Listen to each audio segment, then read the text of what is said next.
on, guys? Welcome back to the channel. Hope life is treating you well. And the YouTube algorithm recently showed me the most ridiculous e-bike I've ever seen in my entire life.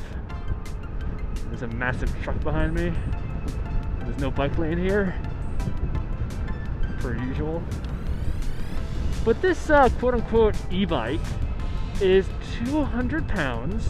It's physically massive. It looks kind of cool, I suppose. The motor is 15,000 watts peak, but there's a 750 watt mode. It has a similar drive setup to the Suron, how that thing has a dual belt system. Except on this bike, they're both chains. And it's expensive. I think the base price is $6,000.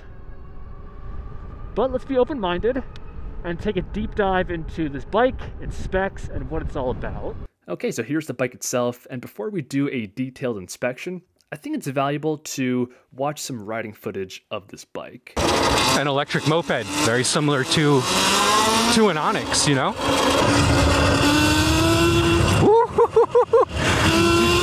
Yeah, so for being electric, it's a very loud bike, and it attracts attention both because of its weird aesthetics and the sound that it makes. And this footage is courtesy of Run Playback. I'll leave his channel linked down below. But okay, looking at the handlebars, we can see a ton of motorcycle controls. So high beams, low beams, turn signals, and a horn. They are using a full twist throttle, and I do appreciate that. Often with e-bikes, you see a half twist or even thumb throttle, and a full twist is fun to use. There's also a key ignition. I'm a huge fan of that just for security reasons. And down low on the bike, we have the motor itself. This is a mid-drive setup, and the motor is enclosed within this metal cage, which does add protection, but it also makes it very difficult to access the motor. And yes, I do think it's funny how the pedals are essentially tacked on as an afterthought, just to make this a quote-unquote e-bike. The frame is full suspension. We can see the rear shock right there.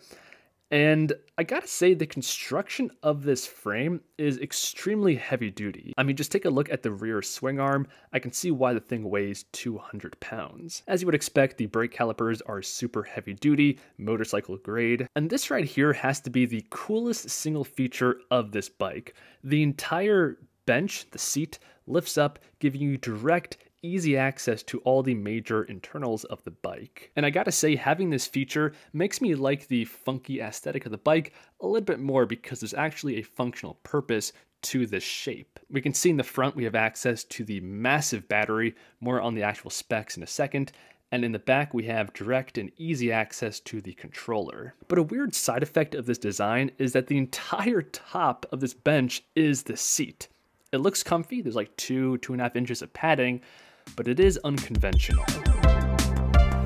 Okay, so that's the physical walkthrough, but now let's explore the website, the specifications, and all of the customization options they offer because they are plentiful. So the bike itself is $5,950 as the base configuration. So it's an expensive bike, but one of the major selling points here is all of the customization options. So the first thing you can do is actually choose the frame size from small to extra large. That's followed by the frame color. We have 16 different colors to choose from for the frame. So if you want, you can have a neon pink bike frame. Below that, you can customize the side panel. And again, we have another 16 colors to choose from. Now we get into the juicy stuff. So the controller. By default, it comes with the BAC 2000, but if you want, you can upgrade to the 4000 or even the 8000. And I gotta say, I do appreciate how, by default, they're using these very popular, well-received BAC controllers instead of their own proprietary solution that ultimately isn't going to be as good. The next option here is the battery, and the stock battery is 72 volts, 32 amp hours. And that's quite a bit bigger than the default Onyx RCR battery, even the Suron battery. But you can bump that up all the way to 72 volts, 50 amp hours for just an extra $400. It looks like you can also customize the charger, 5 amp by default, all the way up to 15 amps. And then you can choose a headlight as well as fenders for an extra $89. So that's the new cyberx e-bike, electric motorcycle, whatever you want to call it.